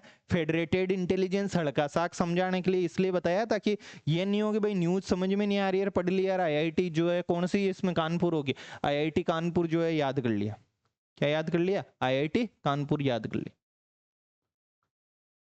आईआईटी कानपुर इस तरीके की जो गतिविधियां चल रही है ना भाई, अलग अलग जगह पोर्टल पे जो है उस पे डाटा स्टोर है, उसमें रिसर्च वगैरह करने में या जो जो भी कुछ करना है, तो उसमें जो है ये क्या करेंगे, मतलब टेक्नोलॉजी तो इसके पास ही है, इस तरीके की, या इस पे डिस्कशन वगैरह करेंगे तो ये इस तरीके के इंस्टीट्यूट ही करेंगे, या कोई शिक्षा विभाग को ले जाएंगे क्या, इसमें नहीं ले जाएंगे। तो एक तो इसमें मतलब कि इस तरीके की कोई यूनिवर्सिटी होगी, तो यूनिवर्सिटी हो गई। दूसरा मेडिकल साइंस से रिलेटेड है तो मेडिकल रिसर्च का कोई जो है इंस्टीट्यूट होगा, तो वो रिसर्च के इंस्टीट्यूट कौन सी है, Indian council for medical research, जिसको आईसीएमआर बोला जाता है। क्या बोला जाता है, ICMR, Indian council for medical research, ठीक है। एक तो ये हो गया, एक national health authority, NHA, national राष्ट्रीय स्वास्थ्य प्राधिकरण, ये हो गया। एक आईसीएमआर हो गया, आईसीएमआर का मतलब एक काउंसिल जो कि मेडिकल से संबंधित क्या करती है, रिसर्च। घबराने की इसमें जरूरत है नहीं, हैकाथॉन है, यानी टेक्नोलॉजी की बात होगी, कुछ है तो टेक्निकल यूनिवर्सिटीज वगैरह होगी, कौन सी है? आईआईटी कानपुर। किससे रिलेटेड है ये? मैंने आरजीएचएस का एग्जांपल देके समझाया। तो अलग अलग जगह डाटा पोर्टल पे सेव, इश्यू क्या रहेगा? सेफ्टी का, गोपनीयता का, प्राइवेसी का। तो सुरक्षित, देखो सुरक्षित गोपनीय जो है यूज करना, एआई समाधान विकसित करना, यानी आर्टिफिशियल इंटेलिजेंस के थ्रू डाटा वगैरह को सिक्योर करना, प्राइवेसी को मेंटेन करना, ये चीजें होगी। तो आईआईटी कानपुर हो गया एक। तो दूसरा कौन होगा? दूसरा ICMR, Indian council for medical research, और एक हेल्थ डिपार्टमेंट, तो नेशनल हेल्थ ऑथोरिटी। नाम से याद आ जाएगा, नहीं तो ऑप्शन से याद आ जाएगा। 2 बार पढ़े हुए रहोगे तो इस क्वेश्चन को, जो इस तरीके के क्वेश्चन को क्या कर दोगे, करके आ जाओगे। अगला देखो, गल्फ फूड। गल्फ फूड का जो है मतलब क्या है? गल्फ कंट्रीज का जो है एक तरीके से में जो है ये हुआ है। गल्फ कंट्रीज अभी मैंने बताई थी, कतर वगैरह, दुबई वगैरह, वो है ना। तो वहां पे आयोजन हुआ है, कहाँ पे? दुबई में। फूड यानी उनका फूड, अपना फूड, इस तरीके के अलग अलग प्रदर्शनियां टाइप लगती है। प्रदर्शनी क्यों लगती है? ताकि जो है एक दूसरे में खाद्य मतलब नेटवर्क बने। बने क्या बने? खाद्य नेटवर्क बने, इसलिए प्रदर्शनियां लगाएंगे। अलग अलग पेविलियन रहेंगे। पेविलियन मतलब जैसे कोई मान लो कोई आयोजन हुआ, जैसे गल्फ फूड का आयोजन हुआ। गल्फ फूड क्या है? गल्फ कंट्रीज का जो फूड वगैरह उसका प्रदर्शनी, उसमें इंडिया का पेविलियन बनाएंगे, यानी इंडिया के लिए कुछ डिसाइड करेंगे भाई, जो क्षेत्र वगैरह है उसको इंडिया का पेविलियन बोलेंगे। ठीक है, अब इंडिया का पेविलियन उसको बोलेंगे। हो कहाँ रहा है गल्फ फूड? गल्फ कंट्रीज में होगा। गल्फ कंट्रीज में कहाँ पे? संयुक्त यूएई में जो है, दुबई में। ठीक है, विश्व की सबसे बड़ी खाद्य और पेय व्यापार प्रदर्शनी है ये गल्फ फूड। पूरे वर्ल्ड में सबसे बड़ी अगर खाद्य कहीं प्रदर्शनी लगती है तो वो कहाँ पे लगती है? गल्फ फूड में। भारत पार्टनर कंट्री के रूप में शामिल हुआ। भारत इसमें शामिल हुआ है। कौन सी कंट्री के रूप में हुआ है? पार्टनर कंट्री के। और भारत के एक संस्थान है एपीडा। कौन सा? एपीडा। एपीडा का मतलब एग्रीकल्चर, यानी कृषि and process food products export, यानी जो इंडिया का एग्रीकल्चर से रिलेटेड जो भी प्रोसेस्ड जो फूड है, यानी जो प्रसंस्कृत किया हुआ जो फूड है, प्रोसेस्ड फूड, उसको जो एक्सपोर्ट करती है, उसका नाम क्या है संस्था का? एपीडा है।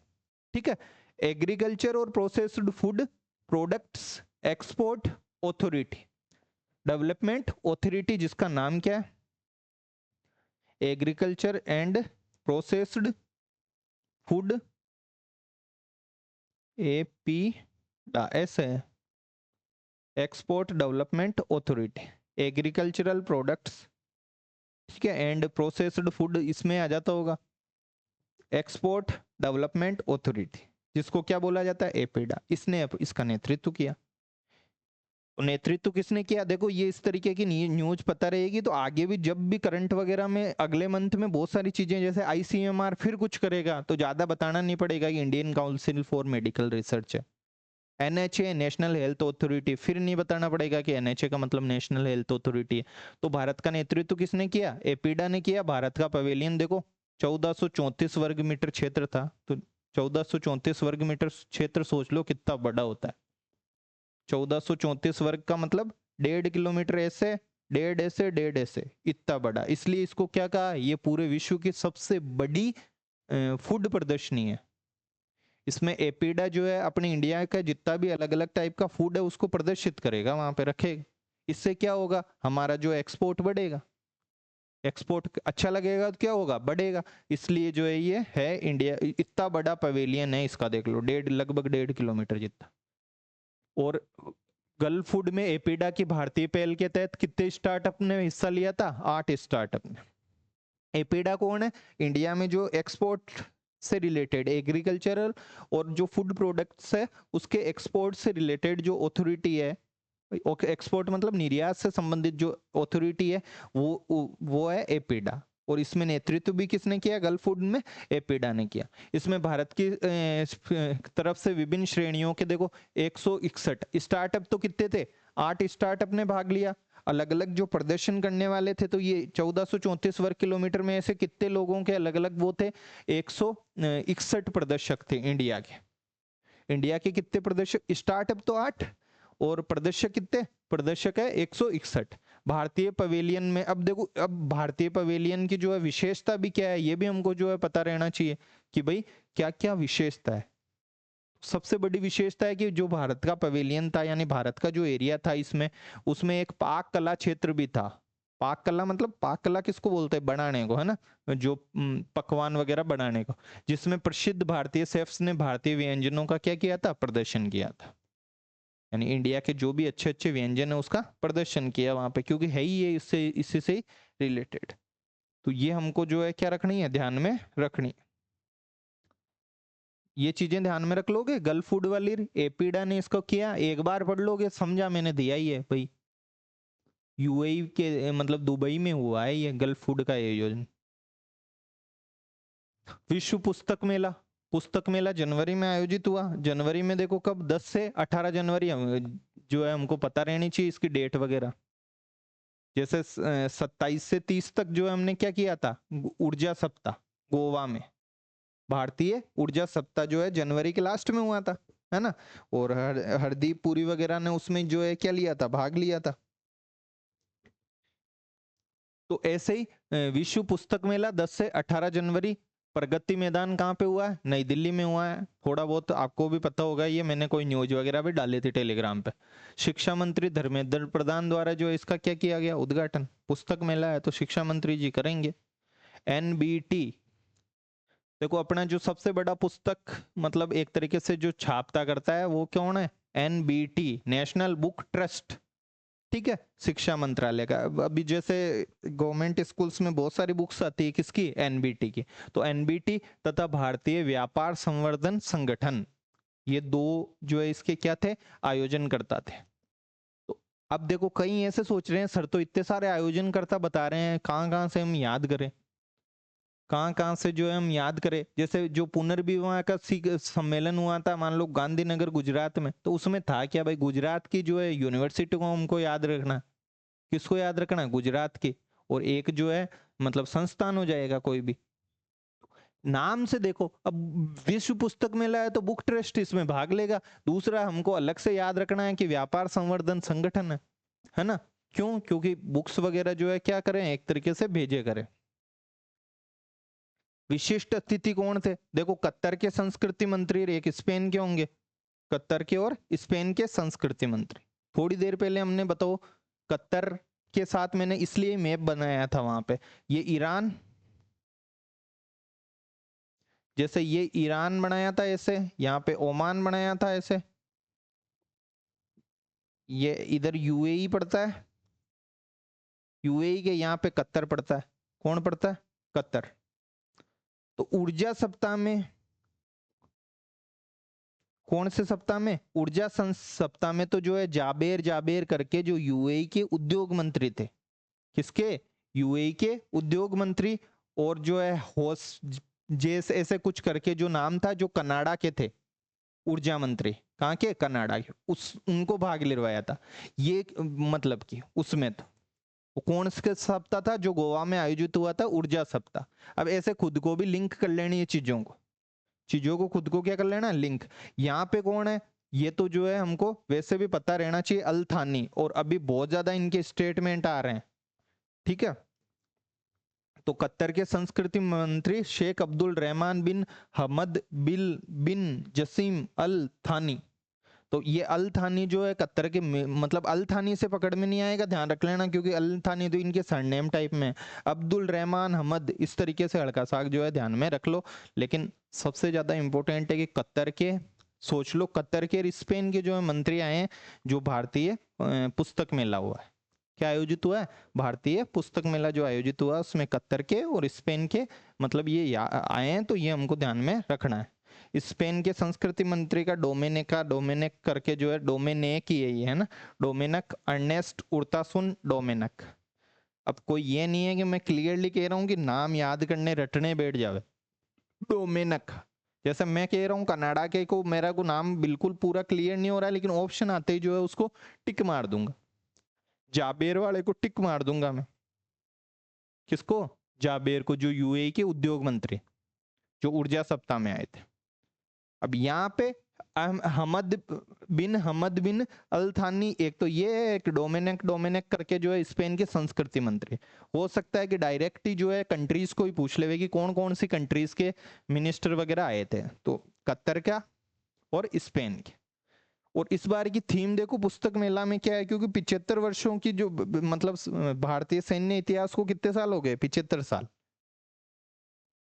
1950 से अगर देखें तो भारतीय सैन्य इतिहास की जो भी 75 वर्षों की वीरता वगैरह बुद्धिमत्ता थी ना, उससे रिलेटेड थीम थी, हट करके है।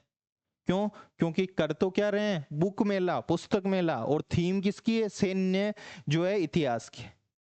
किसकी थीम है, सैन्य इतिहास की। हमको चीजें जो है क्या रहनी चाहिए, पता रहनी चाहिए। नोट्स मैंने डाल रखे हैं सामने, नोट्स लेके बैठा करो। 10वां रक्षा बल पूर्व सैनिक दिवस, इतना कोई बहुत ज्यादा इंपॉर्टेंट नहीं है, लेकिन अपने जैसे सबसे बड़ी पोस्ट होती है फील्ड मार्शल की। कौन सी, फील्ड मार्शल की। तो दिल्ली के एंड में ये भाई रक्षा बल पूर्व सैनिक दिवस करके जो है इन्होंने मतलब कोई कार्यक्रम वगैरह मनाया है मानेकशा सेंटर में। मानेकशा मतलब इंडिया के फील्ड मार्शल रहे हुए हैं। फील्ड मार्शल एक पोस्ट होती है सर्वोच्च पोस्ट, कहाँ पे, सेना में, है ना। तो मानेकशा के नाम पे सेंटर बना हुआ है दिल्ली में, वहां पे जो है इसका आयोजन किया गया रक्षा पूर्व सैनिक दिवस का। बहुत ज्यादा इंपॉर्टेंट नहीं है, हल्का फुल्का आइडिया रहना चाहिए। जहाँ जैसे कोई गवर्नमेंट की स्कीम वगैरह हो तो उनको, या कोई विदेशों के साथ हमारी ट्रीटीज हो रही है, कोई विदेश का मंत्री आ रहा है, या कहीं पे राजस्थान का जो है रोल आ रहा है, तो वो हमको अच्छे से याद रहना चाहिए। बाकी इस तरीके के क्वेश्चन से कोई मेरिट डिसाइड नहीं होती। यह दिवस भारत के पहले जो कमांडर इन चीफ थे, फील्ड मार्शल थे, कौन, के एम करियप्पा, उनकी विरासत और उत्कृष्ट सेवा को सम्मानित करने हेतु जो है मनाया जाता है। मानेकशॉ तो जो है बाद में हुए हैं, शायद 2008 के आसपास इनका निधन हुआ है मानेकशॉ का, है ना। तो इनके सम्मान में तो जो है क्या कर दिया, मानेकशॉ के सम्मान में तो दिल्ली के एंट में जो है एक जगह बना दी, जिसको बोलते हैं मानेकशॉ सेंटर। क्या बोलते हैं, मानेकशॉ सेंटर। करियप्पा के नाम से क्या होता है, जो ये भी फील्ड मार्शल रहे हुए हैं, इनके नाम से जो है रक्षा बल पूर्व सैनिक दिवस मनाया जाता है। क्या मनाया जाता है, रक्षा बल पूर्व सैनिक दिवस मनाया जाता है। ये ध्यान में हमको रखना है। जयपुर सैन्य स्टेशन में भी जो है अपन जब राजस्थान के करंट पढ़ेंगे तो अच्छे से देखेंगे, भारतीय सेना के अध्यक्ष उपेंद्र द्विवेदी आए थे, बहुत सारी चीजें मतलब कि जो सेना के हमारे वायुयान वगैरह, टैंक वगैरह, इनकी प्रदर्शनी वगैरह लगी थी, है ना, जयपुर में। तो उपेंद्र द्विवेदी की अध्यक्षता में इस कार्यक्रम का आयोजन जयपुर में किया गया। भारतीय सेना पूर्व सैनिक निदेशालय द्वारा जो है एक पत्रिका तैयार की गई, जिसका नाम हमको ध्यान रखना, सम्मान। किसका सम्मान, पूर्व सैनिकों का सम्मान। किसका सम्मान, पूर्व सैनिकों का सम्मान, उससे रिलेटेड। और अपने थल सेनाध्यक्ष कौन है, उपेंद्र द्विवेदी, ठीक है। तो और जो है भारतीय सेना पूर्व सैनिक जो निदेशालय, उसने तैयार किए इसको, किसको, सम्मान जो पत्रिका है। कौन सी पत्रिका, सम्मान पत्रिका को जो है पूर्व सैनिक मतलब निदेशालय, निदेशालय मतलब एक तरीके से जैसे बीकानेर निदेशालय, शिक्षा विभाग में आओगे तो बीकानेर निदेशालय आएगा, ऐसे ही पूर्व सैनिकों का निदेशालय, है ना। तो उसके द्वारा तैयार की गई पत्रिका जिसका नाम क्या है, सम्मान, उसको जो है क्या किया गया, विमोचित किया गया, उसका विमोचन किया गया। तो ये चीज हमको ध्यान में रखनी है। हड़का साग, ये नाम वगैरह स्पेन वाले याद कर लो, तब तक मैं पानी पी लेता हूँ, ये न्यूज पढ़ लो।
देखो, आतंकवादी रोधी उपायों पर आसियान रक्षा मंत्रियों का सम्मेलन। आसियान क्या है? जो south east association for south east. South east मतलब ये थाईलैंड, कंबोडिया, ऐसे 10 कंट्रीज का जो ग्रुप है, उसको जो है उसको क्या बोला जाता है? आसियान। हल्का सा ध्यान रखो, साउथ ईस्ट के हैं, मलेशिया वगैरह ये सब आते हैं। तो इनके जो भी रक्षा मंत्री थे उनकी बैठक हुई है दिल्ली में, आसियान की। आसियान में इंडिया नहीं है, ध्यान रख लेना। लेकिन इनकी इनके रक्षा मंत्रियों ने बैठक करी कहाँ पे? इंडिया में। किस लिए? कि भाई आतंकवाद निरोधी मतलब उस पर चर्चा वगैरह करने के लिए, ठीक है ये। और इसकी अध्यक्षता, सह अध्यक्षता किसने की? भारत और मलेशिया ने। भारत तो होना ही है, क्यों? क्योंकि नई दिल्ली में हो रहा है। एक कौन हो गया? मलेशिया। आसियान का मेंबर है मलेशिया। कौन है? मलेशिया। किससे रिलेटेड बातें करेंगे? आतंकवादी रोधी से। तो थोड़ा बहुत नई दिल्ली याद रखना है ना, बाकी मेरे को नहीं लगता इसमें 7 केंद्रों पे केंद्रित वगैरह ही आएगा। अगली बैठक मलेशिया में होगी और 2027 में भारत द्वारा फील्ड प्रशिक्षण अभ्यास का क्या किया जाएगा? आयोजन किया जाएगा। मतलब आयोजन करेंगे आतंकवादी गतिविधियों से निपटने से रिलेटेड फील्ड प्रशिक्षण, मतलब ट्रेनिंग कैसे दें इस इनको निपटने से, वो इंडिया में होगा 2027 में। और अगला जो ये इस तरीके की बैठक होगी रक्षा मंत्रियों की, तो वो कहाँ होगी? वो मलेशिया में होगी। हल्का सा ध्यान रखना। तीसरा, अंतर्राष्ट्रीय भाषा सम्मेलन। अब नाम से इसके पार्टनर हल्के फुल्के आप जो है ढूंढ सकते हो कि कौन से होंगे। देखो, एक तो इंदिरा गांधी राष्ट्रीय कला केंद्र जनपथ नई दिल्ली में जो इसका आयोजन किया। आगे अपन किसी न्यूज में आवाजों का जुगनू करके एक जगह चीजें पढ़ेंगे, जिसमें जितनी भी इंडिया की पर्सनैलिटीज थी पुरानी, उनकी आवाजों को क्या किया गया? रिकॉर्ड किया गया। वहां भी हम पढ़ेंगे कि इंदिरा इंदिरा गांधी राष्ट्रीय कला केंद्र ने जो है इनको आयोजित किया, ठीक है। और यहाँ पे भी हम पढ़ रहे हैं इंदिरा गांधी राष्ट्रीय कला केंद्र, ठीक है। इंदिरा गांधी राष्ट्रीय कला केंद्र एक तो आयोजन करता ये हो गया। और कौन हो गया? संस्कृति मंत्रालय होगा, क्योंकि। और देखो, थोड़ी न्यूज को ध्यान से देखो, अंतर्राष्ट्रीय भाषा सम्मेलन है तीसरे नंबर का। तो अंतर्राष्ट्रीय है तो कोई ना कोई इंटरनेशनल ऑर्गेनाइजेशन रहेगा, तो ये रहा अंतर्राष्ट्रीय सहयोग परिषद। भाषा से रिलेटेड है तो भाषा से रिलेटेड जो जो भी अपने होता है, वैश्विक हिंदी भारतीय भाषा का विभाग जो डीयू दिल्ली विश्वविद्यालय का, ये रहेगा। संस्कृति मंत्रालय रहेगा। कौन सा मंत्रालय रहेगा? संस्कृति। इंटरनेशनल लेवल का कोई काम हो जाता है तो संस्कृति मंत्रालय आता ही है। और एक कौन कौन है? इंदिरा गांधी राष्ट्रीय कला केंद्र। इतने जब ज्यादा नाम आ जाते हैं तो बहुत रेयर है कि वो जो है क्वेश्चन पूछे, बहुत ज्यादा रेयर है। लेकिन सिंगल कहीं नाम रहता है तो वहां जो आने के पूरे पूरे चांसेस है। तो तीसरा अंतर्राष्ट्रीय भाषा सम्मेलन कहाँ कहाँ हुआ? तो इंदिरा गांधी वगैरह में यहाँ पे जो है हुआ है। क्या करेंगे ये उपराष्ट्रपति सीपी राधाकृष्णन ने इसका आयोजन किया, जैसे वो सूरजकुंड मेले का किया था। भारतीय भाषाओं के वैश्विक प्रचार, समकालीन चुनौतियों और भविष्य की संभावनाओं पर। भाई भाषा से रिलेटेड सम्मेलन है तो किसके किन बातों को डिस्कस करेंगे? ये भाषा से। तो इंडियन जो भाषाएं हैं उनका क्या, उनके क्या क्या चैलेंजेज है, क्या क्या जो है प्रॉब्लम आ रही है, वो चीजें। इंटरनेशनल लेवल का है तो बहुत सारे कंट्रीज वगैरह जो इसमें भाग ले रहे हैं, नाम हमको बहुत ज्यादा याद नहीं करना। जो जो चीजें बताई थी वो चीजें ध्यान रख लेना। ये वैसे भी आप कर दोगे, उद्देश्य तो कर ही दोगे, पूछेगा भी नहीं उद्देश्य। कहाँ पे हुआ ज्यादा से ज्यादा? इंदिरा गांधी राष्ट्रीय, इसमें सबसे ज्यादा इंपॉर्टेंट यही है कि कहाँ आयोजित किया गया, अगर पूछेगा तो इस न्यूज को। भाषिणी भाषिण अरे, ऑटोमेटिक ये कैसे होता है? क्या है न्यूज? भाषिणी समुदाय कार्यशाला। अब जिसको भाषिणी समुदाय कार्यशाला, भाषिणी समझ में आ गया ना, उसके लिए न्यूज कोई बड़ी बात नहीं है।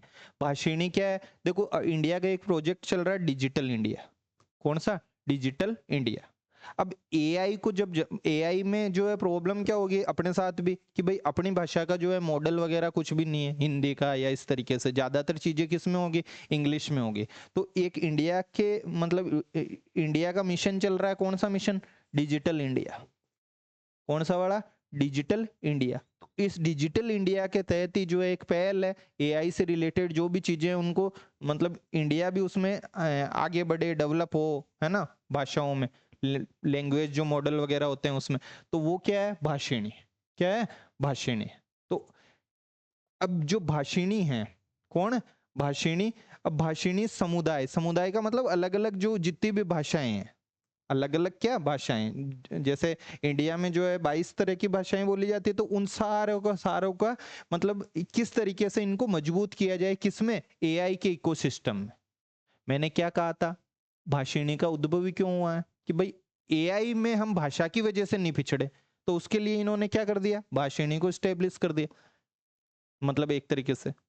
अब उसकी वर्कशॉप होगी कि भाई क्या क्या प्रॉब्लम्स वगैरह है, हम एआई में किस तरीके से एआई के इकोसिस्टम में भाषा के आधार पे जो है हम पीछे नहीं रहे, किस तरीके से हम मजबूत हो, तो वो चीजें तो समझ में तो आ गया। इस तरीके के आयोजन होते कहाँ हैं, नई दिल्ली में है, अंबेडकर इंटरनेशनल कोई सेंटर है, उसमें डिजिटल इंडिया का मिशन है। मैंने क्या कहा था, डिजिटल इंडिया का, तो डिजिटल इंडिया मिशन में ही एक अलग से इन्होंने डिवीजन बना रखा है। कौन सा डिवीजन, भाषिणी डिवीजन वो है। और एक एआई कंपनी है वरदानी एआई, कौन सी, वरदानी एआई की कोई क्योंकि एआई के इकोसिस्टम को मजबूत कर, एआई के इकोसिस्टम में भाषा को मजबूत करना, किसके इकोसिस्टम में, एआई के इकोसिस्टम में भाषा को मजबूत करना है, तो ये वरदानी एआई करके भी जो है एक कंपनी है, वो ध्यान में रखना। अब सबसे जो टेढ़ी न्यूज थी कौन सी, पिछली क्लास में मेडिक्लेम पॉलिसी वाली, तो आप जल्दी जल्दी जो है मैं एक क्विकली उसको क्या करा देता हूँ, रिवाइज करा देता हूँ। पीछे तो मैंने कहा था, कईयों ने खोल करके वापस देख भी लिया होगा। बताओ इसमें कौन पात्र है, सीजीएचएस वाले, सेंट्रल गवर्नमेंट के। 10 लाख 20 लाख बीमा, इस बीमा राशि दिमाग में आती है, 10 लाख या 20 लाख।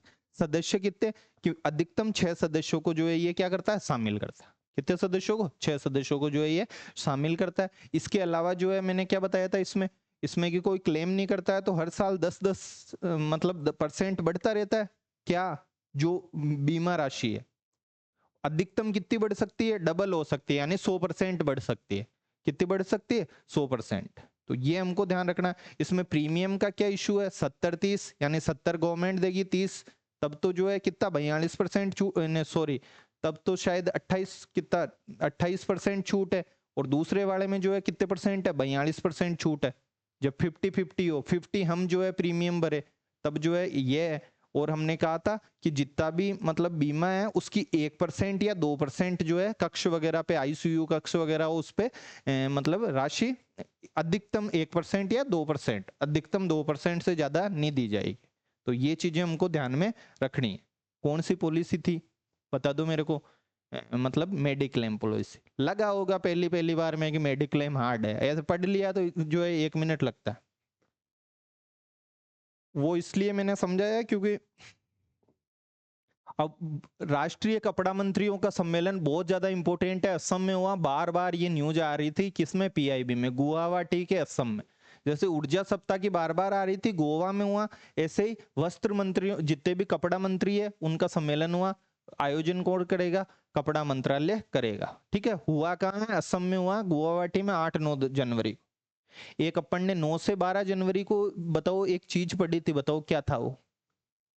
9 से 12 जनवरी, 12 जनवरी तो युवा मतलब युवा दिवस मनाया जाता है। और फोर्थ टाइप का जो है चरण था ये, कौन से टाइप का था, फोर्थ टाइप का, विकसित भारत यंग लीडर्स डायलॉग, ये रहा। इससे थोड़ा सा पहले इन्होंने कपड़ा मंत्रियों का क्या करवा के आए हैं, सम्मेलन करवा के आए हैं। इसकी थीम बहुत ज्यादा, विषय बहुत ज्यादा इंपॉर्टेंट है, भारत के वस्त्र, उनका विकास, विरासत और नवाचार की क्या बुनाई, मतलब ये इसकी थीम है।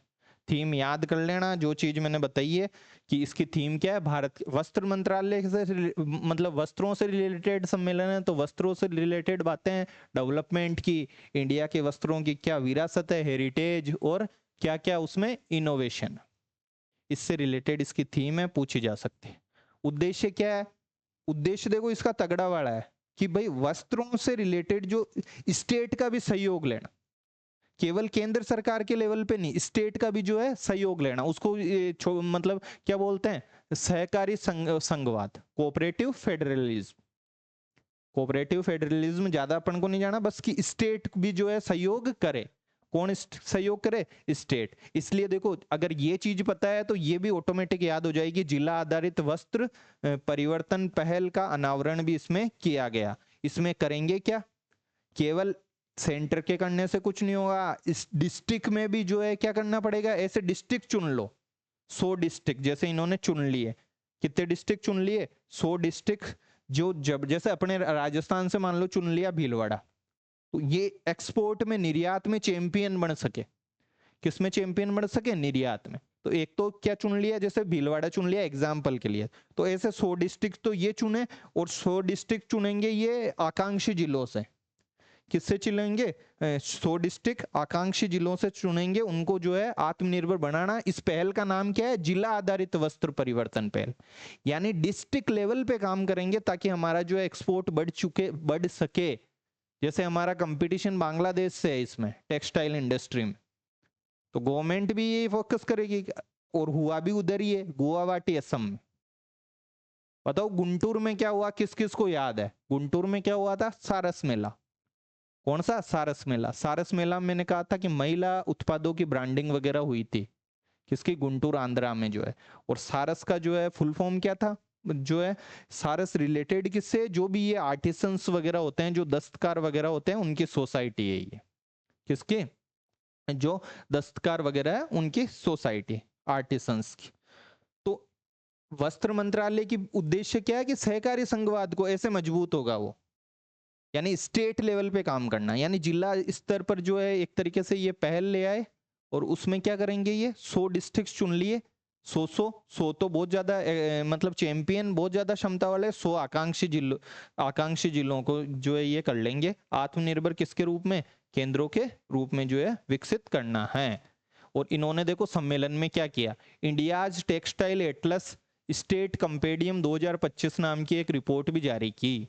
कंपेडियन मतलब अलग अलग स्टेट से रिलेटेड कुछ, जैसे राजस्थान में भीलवाड़ा का कुछ ले लिया कि ये भीलवाड़ा में इस तरीके से मतलब वस्त्र इंडस्ट्री में, या कोई गुजरात में कोई है जैसे सूरत है तो सूरत को ले लिया, है ना। इस तरीके के सारणी टाइप में उस वो बनाना, सारणी मतलब बुकलेट टाइप में बनाना, स्टेट से रिलेटेड, राज्यों से रिलेटेड।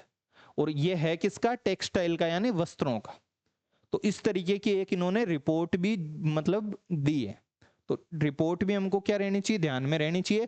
देखो रिवाइज करने में कुछ भी टाइम नहीं लगेगा, बस चीजें पता रहनी चाहिए कि यार कंपेडियम होता क्या है, ये जिला आधारित पहल है तो है क्या, ये सहकारी संघवाद से जुड़ी है। रिकॉल करने में क्या है कि 100 तो डिस्ट्रिक्ट चैंपियन बनाना है एक्सपोर्ट में, 100 आकांक्षी के जिलों को जो है सेल्फ वो बनाना है कि खुद के लेवल पे ही जो है वो वस्त्र वगैरह को जो है उत्पादित कर ले।